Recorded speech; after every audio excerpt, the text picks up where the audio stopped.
আসসালামু আলাইকুম। সবাই কেমন আছেন জানাবেন। আর হঠাৎ করে আর কি ডিসিশন নেওয়া হলো যে এখন শ্বশুরবাড়ি যেতে হবে। আপনার ভাইয়া প্রতিবারই এইরকম করে আর কি, বলে যে 2-3 দিন পর যাবে। হঠাৎ করে ফোন দিয়ে বলতেছে যে রেডি হয়ে নাও, ট্রেনের টিকিট পেয়ে গিয়েছি, এখনই যেতে হবে। তো আর কি করার, এই তো ব্যাগ গোছাচ্ছি। তো যাওয়ার জন্য প্ল্যান, মানে তাড়াহুড়ো করে 2-3 দিনের জন্য হলেও, যেহেতু শীতকাল, কোনটা নিব না। আর যেহেতু বাচ্চা আছে, মানে কিছুই বুঝতে পারছি না। তো সবাই দোয়া করবেন যেন ঠিকঠাকভাবে পৌঁছাইতে পারি, যেহেতু 10 ঘন্টার রাস্তা। আপনাদের সাথে অবশ্যই শেয়ার করব। এখন হচ্ছে তো মোটামুটি রেডি।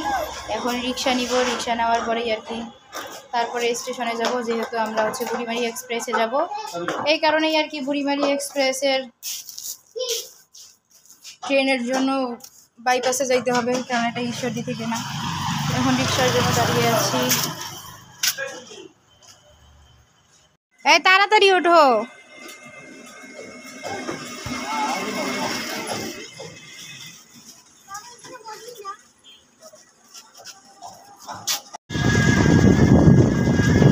এদিকে তাকাও।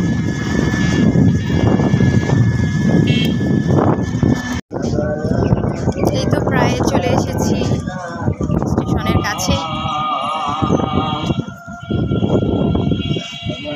ভিউটা অনেক সুন্দর, আর আজকে ওয়েদারটাও অনেক সুন্দর।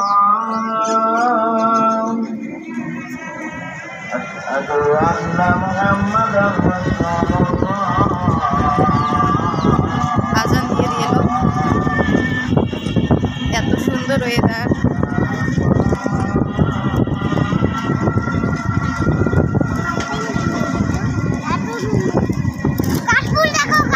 কাশফুল না, এটা হচ্ছে আখ ক্ষেত। এই আখের ফুল হয়।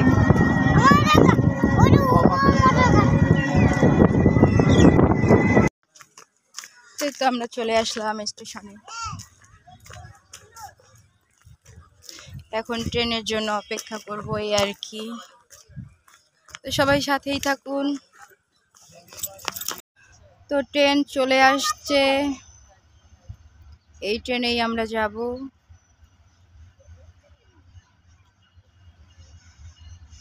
সবাই দোয়া করবেন যেন ঠিকভাবে ভালোভাবে পৌঁছাইতে পারি।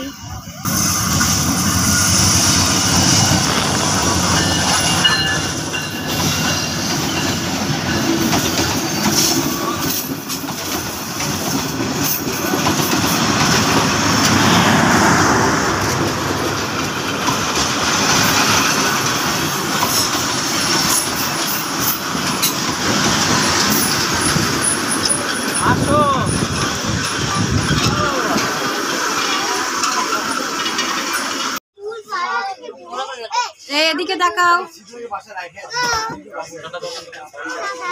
কোথায় যাচ্ছ তুমি?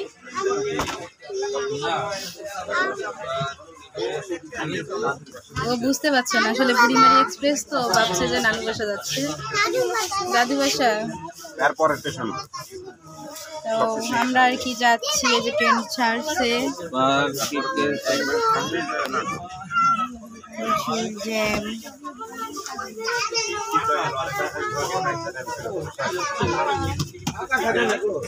হয়তো বা 2-1 দিন সবাইকে একটু কম সময় দিতে পারবো, যেহেতু গ্রামে যাচ্ছি। তো ছেড়েছে, ট্রেনটা ছেড়ে দিয়েছে। আমাদের জন্য দোয়া করবেন, বারবার আমি বলতেছি একটা কথা।